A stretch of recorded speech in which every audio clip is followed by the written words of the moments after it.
Seguimos en Cosa Pública 2.0 aquí en Radio Universidad de Guadalajara. Vamos a la línea telefónica para saludar y agradecer a Hamlet García Almaguer, exdiputado federal de Morena y actual consejero nacional de este mismo partido. Le agradecemos que nos tome la llamada. Hamlet Almaguer es quizás uno de los principales integrantes de Morena que conocen las entrañas de esta reforma al Poder Judicial y queremos conocer su opinión de lo que acaba de aprobar una mayoría de ministros de la Corte el día de ayer.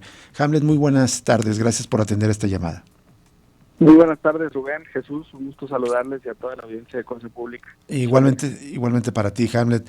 Bueno, ayer 8 ministros de la Corte contra el voto de 3 decidieron, si mal no recuerdo, tú me corregirás el término, hacer un análisis de si es constitucional la reforma. Si es así, o si me equivoco, por favor, precisame, ¿y qué significa eso? ¿Qué riesgos podría tener? Y el punto central es si ellos pueden echar para atrás la reforma al Poder Judicial aprobada por el Congreso de la Unión.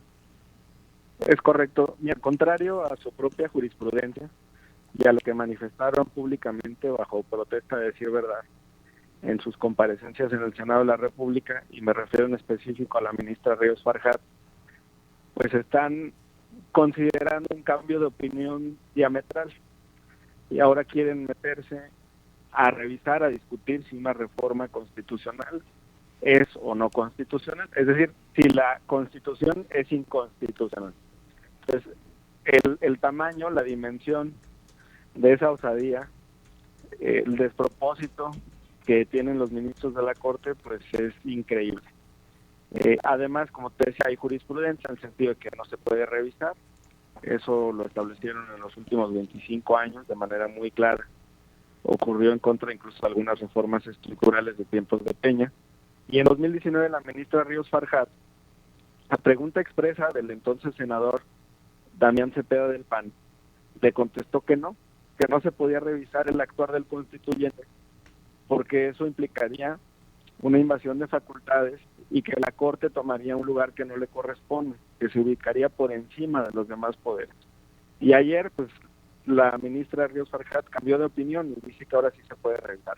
Ellos dicen que no se han pronunciado sobre el fondo, pero cuando tú juntas dos elementos, primero, dicen, sí vamos a entrar a revisar, y segundo, las entrevistas, los posicionamientos, sus presentaciones en diferentes foros, incluyendo los que organizó el Congreso, donde ellos decían que estaban en contra de la reforma, claro, pues uniendo esos dos puntos es muy sencillo llegar a la conclusión de que van a meterse a analizar el fondo y muy probablemente quieran anularla. Ahora, por supuesto que no tienen facultades para ello. Pero si lo hicieran, ¿qué puede ocurrir? Ahí sería una controversia jurídica que pues, se supone que la Corte está para resolver esas controversias, digamos, de litigios, especialmente que tiene que ver con la Constitución, pero ahora son juez y parte. Correcto. Estás entrando en una paradoja porque ya no tienen quien lo revise, pero ellos tampoco tienen cómo obligar al Congreso, ni a la Cámara de Diputados, ni al Senado de la República, ni al INE, ni a los magistrados de la Sala Superior, ni a los congresos locales, para detener esta reforma que está en dos pasos, como ya hemos platicado en tu espacio. Primero la reforma a nivel federal y después la reforma a nivel local. Por ejemplo, Laura Ballesteros, legisladora de Movimiento Ciudadano, acaba de compartir en su red de X que ya hay una nueva suspensión para que los constituyentes locales no discutan su propia reforma judicial local. Entonces, bueno, están desatados los jueces y magistrados y los ministros están poniendo el ejemplo.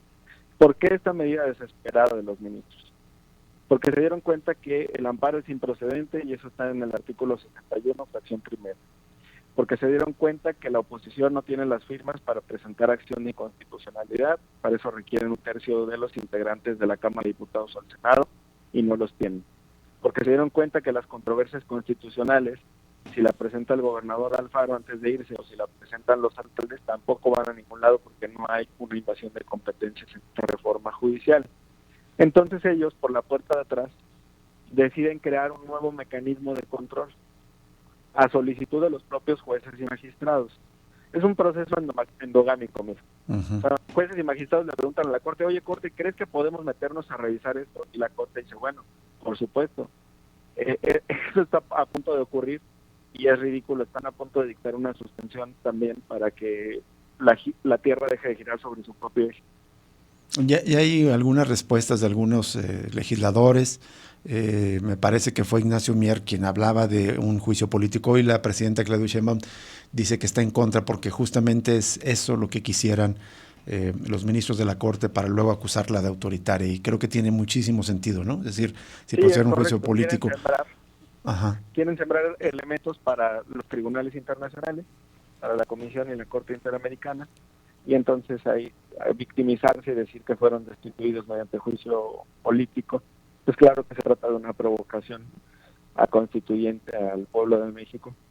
Y tiene pues toda la razón la presidenta constitucional, con sabiduría dice no vamos a caer en esa provocación, a pesar de que cuando uno lee el catálogo de conductas que ameritan juicio político, lo que están haciendo los ministros encuadra en más de en uno. eso. Ataques a la forma republicana de gobierno, ataques a la libertad de sufragio, ataques a la división de poderes, ataques a la soberanía popular. Esos 4 las están cumpliendo, pero pues no van a caer en provocación los legisladores. Hamlet es un debate jurídico, a mí me parece muy interesante, pero también complicado. Digamos, una explicación como más concisa, más sintética, es no están solamente en contra de las decisiones de un poder, es decir, digamos como la sustancia de todo es respetar la independencia de los poderes y ellos se sienten que han sido invadidos por otros. En este caso, no solamente es que no se respete la independencia del poder legislativo, que a través de la Cámara de Diputados y de Senadores deciden aprobar esta reforma, a propuesta también de una iniciativa del Poder Ejecutivo, ¿no?, del presidente López Obrador el pasado 5 de febrero, sino que también se abre un proceso de constituyente permanente y esto lo hace Correcto. distinto. Estoy en lo correcto y si nos puedes, digamos, explicar esa parte. Eso está en el artículo 135 de la Constitución. Se requieren 2/3 de la Cámara, 2/3 del Senado y la mitad más una de las legislaturas locales. Entonces, en términos teóricos, el poder constituyente permanente, que está por encima de los constituidos, se integra por cerca de 1.700 personas, 1.100 diputados locales y 628 legisladores federales, 500 diputados y 128 senadores. Este cúmulo de personas democráticamente electas fueron quienes discutieron esta reforma o tuvieron la oportunidad de discutirla. Yo celebro que Jalisco haya discutido, aunque haya votado en contra, que haya discutido. Poquitos estados decidieron no discutir, entre ellos Chihuahua, por ejemplo. Otros se quedaron en comisión. Y más de 20 pues decidieron aprobar. Entonces, esa conformación pues tiene una representatividad de millones y millones de votos. Hay gente que vota de una forma en lo federal y de otra forma en lo local. Hay partidos también estatales. Hay conformaciones en los congresos que no necesariamente coinciden con la escena federal. Y te pongo algunos ejemplos. Todavía hay algunos congresos locales donde el PRD tiene registro y tiene también bancada. Los diputados del PRD en el Congreso de la Ciudad de México votaron a favor de la reforma, pero los diputados del PRD en el Congreso de Tabasco votaron en contra. Los diputados del PRI en el Congreso de Durango votaron a favor de la reforma. Y los senadores y diputados federales del PRI votaron en contra de la reforma. Los senadores y diputados federales del PAN votaron en contra, pero la diputada del Congreso de Sonora y su representación en el Congreso de Oaxaca votaron a favor de la reforma. Entonces es un órgano colegiado con todas estas personas, cerca de 1.700, con representación de grupos parlamentarios federales o locales, que tiene una deliberación y una discusión y que tiene un origen democrático. Y frente a esa representación, pues claro que la Suprema Corte de Justicia de la Nación no puede prevalecer. Y menos a través de un mecanismo que se acaban de inventar, porque no está en ningún lado. Es más, la ley orgánica del Poder Judicial establece que ese mecanismo de control relativo a acciones, controversias y amparo tiene diversas instancias y procesos. Pero cuando tú lees la ley orgánica en el apartado de las consultas a trámite, ahí en ningún lugar dice que puedan analizar los actos de otro poder. De hecho, el texto establece que esta consulta a trámite es para dirimir controversias internas del Poder Judicial Federal. O sea, cuando un juez y un magistrado no se ponen de acuerdo, por ejemplo, para determinar quién es competente, elevan esa consulta a la Corte para que decida quién de los dos tiene que discutirlo. Pero no pueden exceder esos límites y ahora traer a juicio a otro poder a través de un mecanismo interno del Poder Judicial. Y reitero, quienes presentaron esta demanda, esta solicitud, son jueces y magistrados, y quienes se las van a resolver son los ministros, y ahí es donde recaen en lo que comentaba, son juez y parte. Bien. Hamlet, te saluda Jesús Estrada. Quería preguntarte también, hay otra nota, ayer se dio a conocer, y quería preguntar tu opinión si está vinculado con esta decisión de la Suprema Corte en el sentido de esta narrativa que dices que se quiere plantear de que hay un gobierno autoritario. Justamente que la Comisión Interamericana de Derechos Humanos convocó, se anunció ayer, a una audiencia el 12 de noviembre en Washington, en Estados Unidos, para discutir temas de la reforma judicial acá de México. Esto atendiendo una solicitud de una asociación de magistrados y de jueces acá en México. Preguntar, ¿está o corresponde, hay una relación entre este anuncio de la Comisión Interamericana y la decisión de la Suprema Corte? Y también, ¿qué facultades tendría la Comisión Interamericana para intervenir, digamos, en decisiones políticas internas de México? Sí, ellos están sembrando elementos para ese proceso a nivel internacional. Mintieron en el documento que presentaron hace cerca de 2 meses ante la Comisión Interamericana. Por ejemplo, dijeron que la Comisión Permanente es la que había discutido la reforma judicial. Eso es falso, fue la Comisión de Puntos Constitucionales. Entre otras cosas, estaban señalando la militarización del país, estaban hablando de la desaparición de los órganos autónomos, todo eso lo redactaron en su documento. Y lo presentaron ante la Comisión Interamericana y solicitaron una serie de medidas, cerca de 20 medidas, que se enviaran representantes de la Comisión y de la OEA, que se le enviara un cuestionario a México como nación y que se analizara la reforma judicial. Y ahora, bueno, viene esta audiencia. Decirte que hay un poco más de una docena de precedentes sobre reformas judiciales o casos de destitución de jueces en distintos países del hemisferio. Y en todos ellos, en última instancia, la Comisión Interamericana, cuando les ha dado la razón, ha determinado 3 formas de cumplir con su sentencia. La primera es restituir a los jueces en su cargo. La segunda es, si los cargos ya están ocupados, brindarles cargos análogos o similares. Y la tercera es, en el caso de que no existan cargos similares y que sus puestos originales estén ocupados, indemnizarlos con entre 100,000 y 400,000 dólares, es lo que han señalado los precedentes. Pero te quiero decir que aun cuando condenara a México la comisión, perdón, no la comisión, sino la Corte, la comisión tendría que encontrar los elementos, someter el proceso a la Corte, y eso ocurriría dentro de algunos años.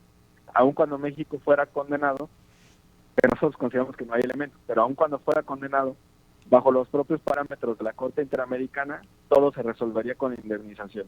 Eso es. Y aquí entra otro elemento relevante.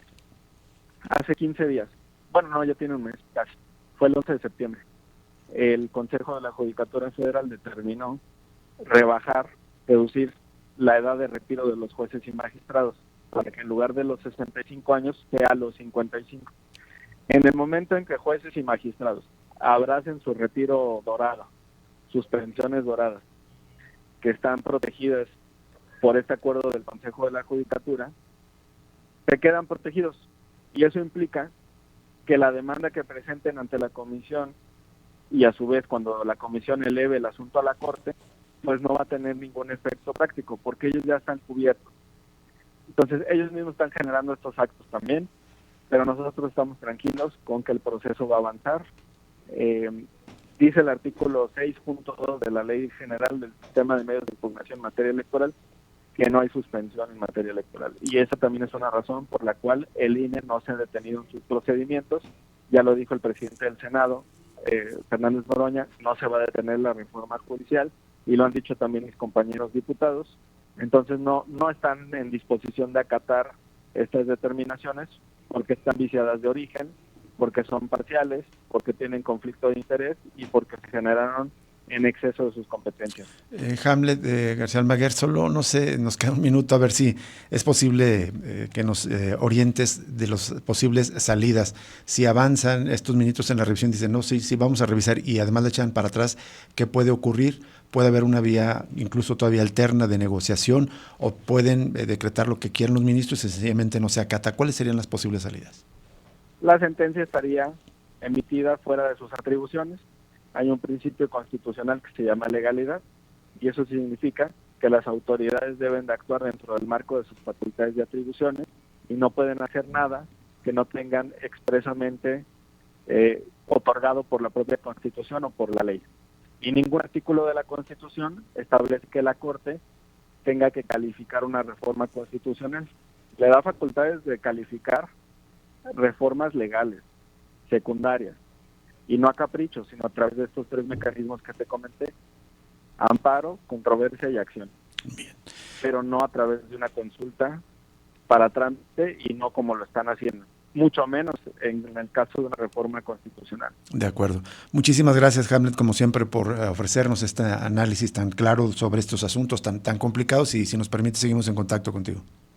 Con mucho gusto, les agradezco. Al contrario. Creo que anda en Jalisco la ministra Loretta Ortiz, por cierto. Creo que va a tener algunas reuniones por allá. Ah, perfecto, para estar al pendiente. Muchísimas gracias. Nos vemos. Igualmente. Hasta luego, Hamlet García Almaguer, ex diputado federal de Morena, consejero nacional de este partido en este momento. Y bueno, pues como sí, no sé si coincida, pero me parece que le entiende muy bien estos asuntos y lo explica de manera muy clara.